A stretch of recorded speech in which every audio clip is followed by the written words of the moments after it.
வரலட்சுமி விரதம் 2024. வரலட்சுமி விரதம் தமிழ்நாடு, கர்நாடகா, ஆந்திர பிரதேசம், உத்தரப்பிரதேசம் மற்றும் மகாராஷ்டிரா ஆகிய மாநிலங்களில் மிகவும் பிரபலமான ஒரு திருவிழா ஆகும். இது சரவண ஜூலை ஆகஸ்ட் சுக்லபட்சத்தில் வெள்ளிக்கிழமை அனுசரிக்கப்படுகிறது. இந்த ஆண்டு வரலட்சுமி விரதம் ஆகஸ்ட் 16, 2024 அன்று கொண்டாடப்படுகிறது. லட்சுமி தேவிக்கு காணிக்கையாக பல திருமணமான பெண்கள் இந்த நாளில் விரதம் இருந்து தங்கள் குடும்பம் மற்றும் கணவருக்காக ஆசீர்வாதம் பெறுகிறார்கள்.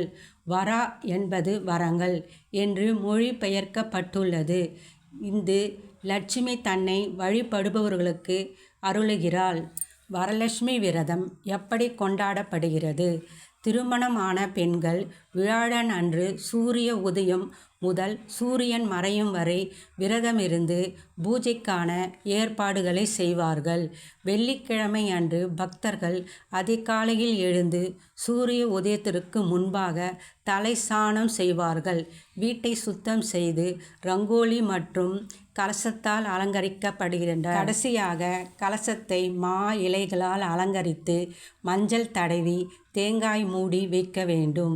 விநாயகப் பெருமானை வணங்கி ஸ்லோகங்களை சொல்லி ஆர்த்தி செய்து தெய்வத்திற்கு இனிப்புகளை வழங்குவதன் மூலம் பூஜை தொடங்குகிறது.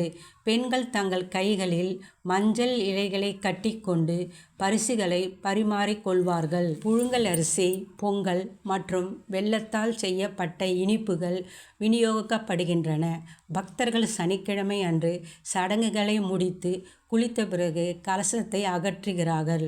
வரலட்சுமி விரதத்தை கடைபிடிப்பது அமைதி, செழிப்பு மற்றும் நிதி ஆசீர்வாதங்களை கொண்டு வருவதாக நம்பப்படுகிறது. வரலட்சுமி விரதத்தின் முக்கியத்துவம். வரலட்சுமி பூஜை என்றும் அழைக்கப்படும் வரலட்சுமி விரதம் ஆண்களும் பெண்களும் வரலட்சுமி தேவியை வழிபடும் ஒரு குறிப்பிடத்தக்க மத அனுசரிப்பு ஆகும். அவள் செல்வம், செழிப்பு, தைரியம், ஞானம் மற்றும் கருவுறுதல் ஆகியவற்றின் தெய்வீக அருளாளர் என்று போற்றப்படுகிறார்கள். இந்த விரதத்தின் போது பக்தர்கள் தங்களுக்கும் தங்கள் குடும்பத்தினருக்கும் ஏராளமான ஆசீர்வாதங்களை நாடுகிறார்கள். திருமணமான பெண்கள் இந்த நாளில் பாரம்பரியமாக விரதம் இருந்து பூஜை செய்த பிறகு தங்கள் நோன்பை முடித்துக் கொள்கிறார்கள். வரலட்சுமி விரதம் என்பது பக்தியை வெளிப்படுத்தவும் வரலட்சுமி தேவியிடம் ஆசீர்வாதம் பெறவும் ஒரு வழியாகும். இறுதியில் வாழ்க்கையில் பல்வேறு வகையான செழிப்பு மற்றும் நல்வாழ்வை நோக்கமாக கொண்டுள்ளது. இந்த வருடம் நீங்களும் வரலட்சுமி நோன்பு நல்லபடியாக செய்து வரலட்சுமி தாயின் அருளை பெற மனதார பிரார்த்திக்கிறேன். நம்ம சேனலில் ஏற்கனவே வரலட்சுமி சம்மந்தப்பட்ட அனைத்து வீடியோக்களும் அப்லோட் பண்ணியிருக்கிறோம். நீங்கள் அதை பார்க்கலன்னா போய் பாருங்கள், டிஸ்கிரிப்ஷனில் லிங்க் கொடுக்குறேன். மேலும் வரலட்சுமி பூஜை பற்றி ஏதேனும் சந்தேகங்கள் இருந்தால் கமெண்ட் செக்ஷன் பதிவிடுங்கள். இந்த வீடியோவை கடைசி வரைக்கும் பார்த்த அனைவருக்கும் நன்றி.